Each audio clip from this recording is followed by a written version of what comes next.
Hey everybody, welcome back to 6th Street V8. This is Chris. Garrett's behind the camera today.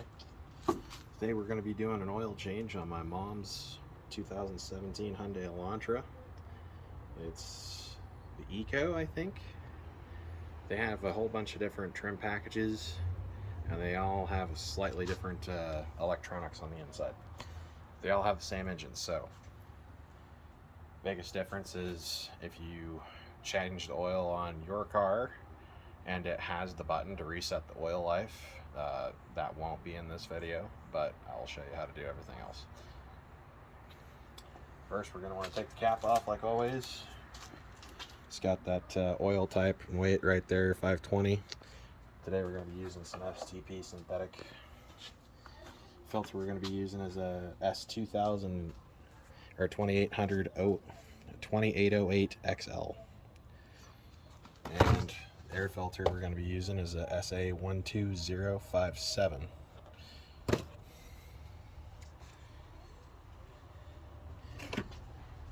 Do this, you're going to want to go down bottom, but you're going to need a 17mm socket or a wrench. It is kind of small room, so I would recommend going for a long wrench and try tapping it. We're going to be replacing that stock drain bolt with a new replacement one. The only one I could find at AutoZone at the time was a 1/2 inch with M14 by 1.5 threads. Just because my mom's taken it to some oil change places in the past that I know strip them out, so hopefully we don't have any issues. So we're going to hop down the bottom and get going. So to change the oil or the air filter on this, there's going to be two tabs, one right here and one right here. I'm just going to pop them off like so. You should have enough flex in your hose to pop it out. Now this one isn't too bad, but I'm going to go ahead and replace it anyway since it has some of that junk in it. Slap it down in there and make sure it seals properly.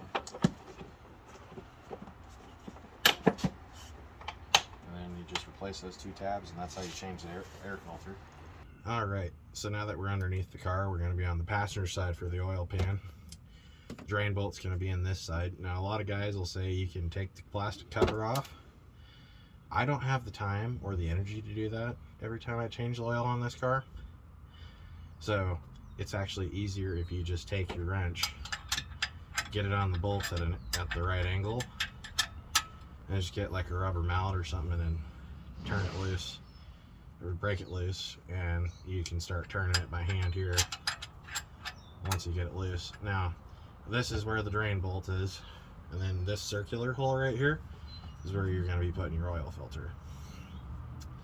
On this one you could pre-fill it because it's in the right orientation to do so, and I would actually recommend doing it on this one because the total oil capacity for this vehicle is 4.25 quarts, 2-3 quarts, somewhere in there. And I don't know anybody who's talented enough to just eyeball that through a quart bottle. So, without further ado, we're going to get the oil out of this pig, and we're going to top her off again. See if I can get this without burning the ever-loving crap out of my fingers here. Now, here where we live, the oil change place a lot of people go to is either Jiffy Lube or Valvoline Instant Oil. They're usually great places, but they charge a lot. And they always have this bad habit of torquing down drain bolts to a ridiculous tension. And not that long ago, somebody actually stripped out the bolt on one of my friend's cars, and it started leaking super bad on the interstate. And they had to do a thread repair on the oil pan, and that's something you don't want to do.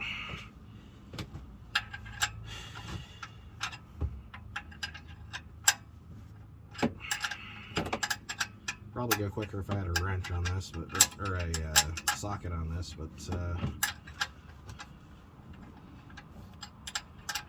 trying to do it with as few tools as possible. Now we got it.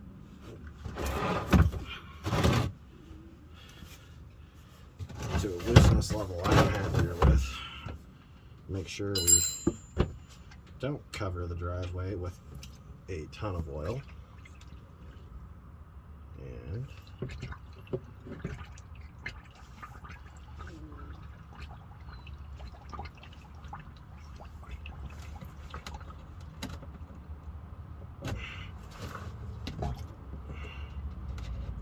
that's why you have to make sure your vents open.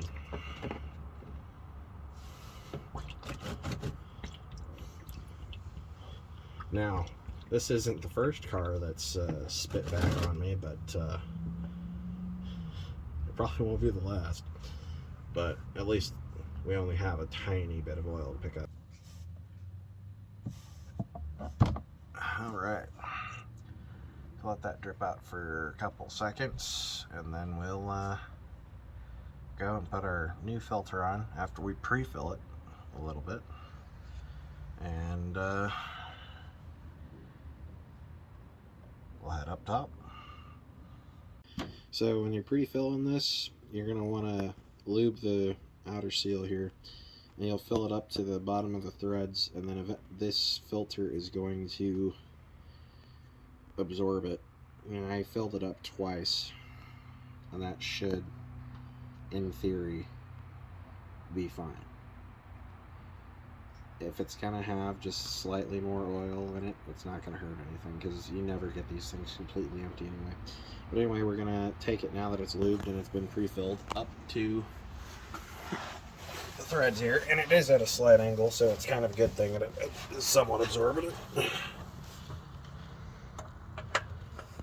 Nice thing is Hyundai thought of us oil change people, and they give us a sight hole on this side so we can actually watch what we're doing at an angle.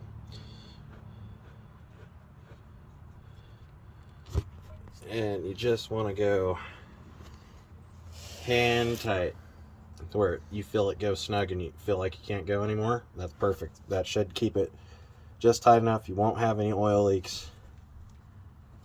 See, I can't even twist it anymore. Let's try it with the rag.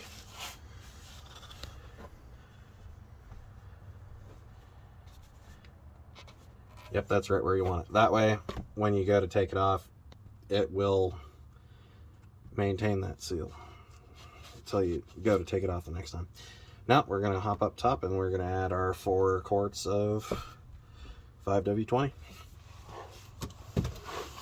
I found that the easiest way to do the oil change on this particular car is to get the 4 individual quarts with a 5th, so you get the discount deal at most of the parts houses. That way you also have a little bit extra in case you end up needing to add, depending on how high mileage your car is. This one is just over 80,000 miles, so it's still fairly new. So we're using the high mileage synthetic STP. Now, if you pour it just right, you don't even need a funnel, but I find myself not talented enough to do that consistently, so we're just gonna keep it in the funnel and we're gonna add all 4 of these. Another trick that I find helpful if you've just bought the car and you had to do a whole bunch of research on it, is tear off some of your box tops for your filter types. And even if you end up replacing your drain bolt every time or every couple times, because these seals do go bad, you can keep these in like a plastic bag in your trunk. And when you go to get your next air filter oil, you know, you can know, okay, those are the filter numbers I need. It's pretty handy. Alright, after running it for about 30 seconds here, I'm going to pull it and check it. And it was in the acceptable range, so we should be good to go. Another thing, the next best way to test it is to fire it over again, run it for a couple more minutes, a couple more seconds, I guess.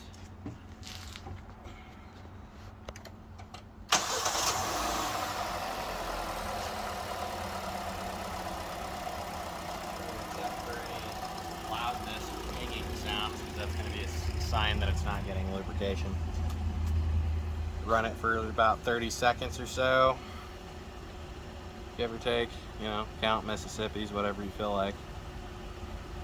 I'm good with 15, and shut her off, and then we'll pull the dipstick again.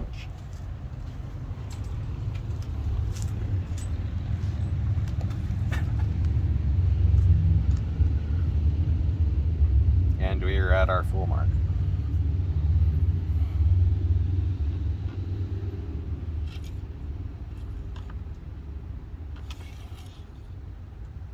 Now, a lot of these newer cars, unless you've just ran it, it's not going to show necessarily full, but as long as it's not below the L, you should be good.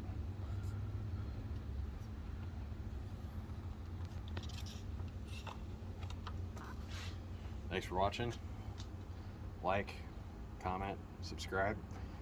We'll be showing you a little bit of that coming up real soon. Catch you later, guys.